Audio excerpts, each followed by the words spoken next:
Il viendra un temps où la terre parlera à nouveau, où ses secousses et ses tempêtes rappelleront à l'homme ce qu'il a oublié.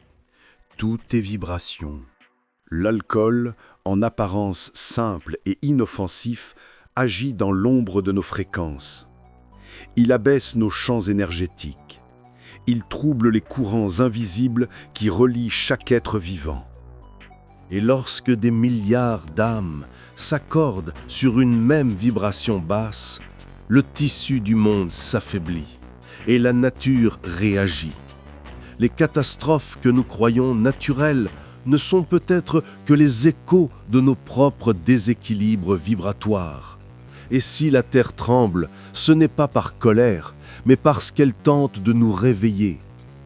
Ce que vous allez découvrir dans cette vidéo dépasse les frontières du visible. Car parfois, ce que nous prenons pour une simple ivresse n'est que le voile d'un mystère que la Terre tente de nous réveiller.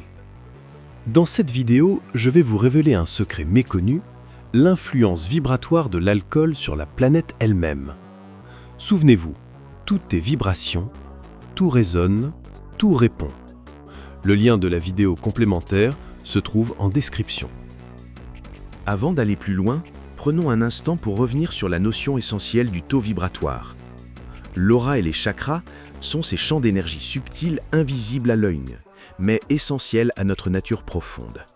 Ils influencent notre bien-être physique, émotionnel et spirituel. De l'infiniment grand à l'infiniment petit, tout ce qui existe, planètes, nuages, particules, émettent une vibration, une aura unique et vivante. Chaque atome, chaque fragment de matière possède son propre champ énergétique, contribuant à une immense symphonie vibratoire, tissée d'énergie invisible mais omniprésente. Les auras de notre dimension se déploient dans un plan intermédiaire, un monde subtil où toutes les énergies se rencontrent, s'entrelacent et interagissent. C'est un réseau vivant, un océan d'énergie en mouvement permanent. L'aura se manifeste comme une lumière tourbillonnante, faite de filaments d'une extrême finesse, disposés en cercles concentriques. En son cœur se trouvent les chakras, véritables centres d'analyse, qui traduisent et interprètent les informations captées par l'aura. Dans ma vidéo sur la naissance du Créateur, j'explique que le Créateur se manifeste sous de multiples états. L'aura représente un de ces états, les yeux du Créateur, tandis que les chakras en sont les centres de pensée et d'énergie.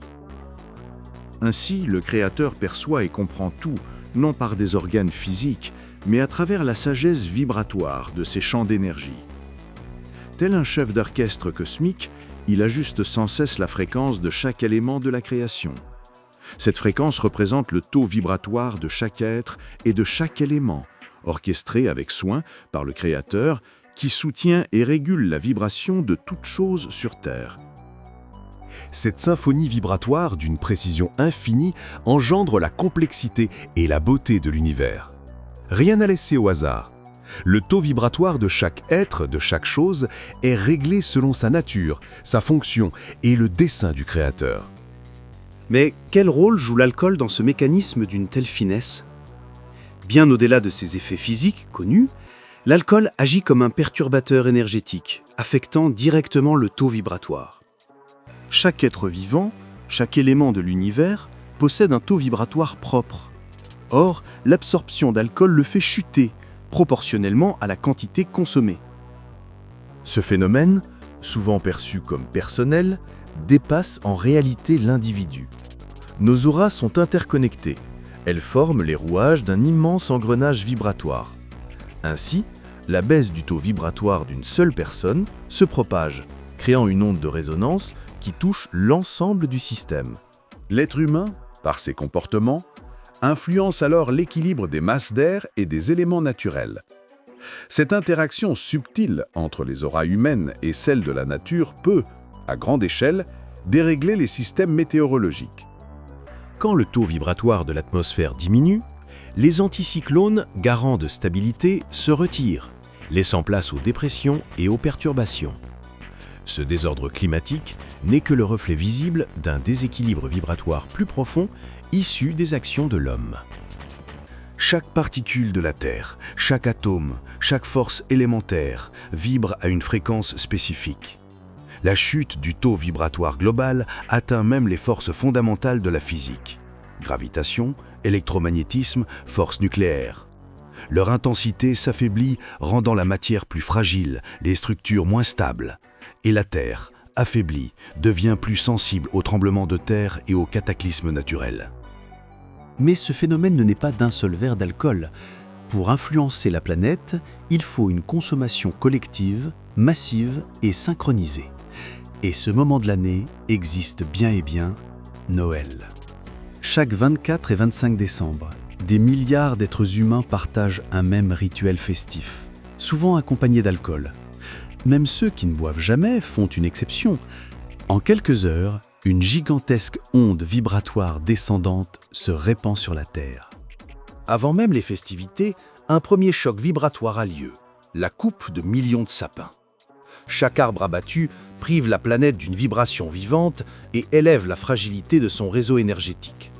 Puis vient l'alcool, amplifiant encore la chute. Ainsi, chaque Noël, une double onde de déséquilibre parcourt la Terre. La disparition des arbres et la baisse collective du taux vibratoire humain.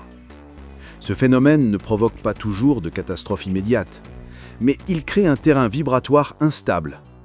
Souvent, les effets se manifestent dans les semaines qui suivent, janvier, février, lorsque la Terre tente de retrouver son équilibre.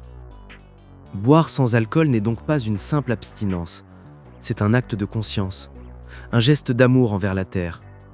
Célébrer autrement, avec lucidité et bienveillance, devient une manière d'honorer la vie elle-même. L'esprit de fête réside dans la connexion sincère, non dans l'ivresse. La joie véritable n'a pas besoin d'artifice. Elle naît du partage, de la gratitude, de l'unité. Souvenons-nous que chaque choix individuel tisse le grand tissu de notre réalité commune. En élevant nos vibrations, nous élevons celles de la Terre, et ensemble, nous participons à l'harmonie du monde.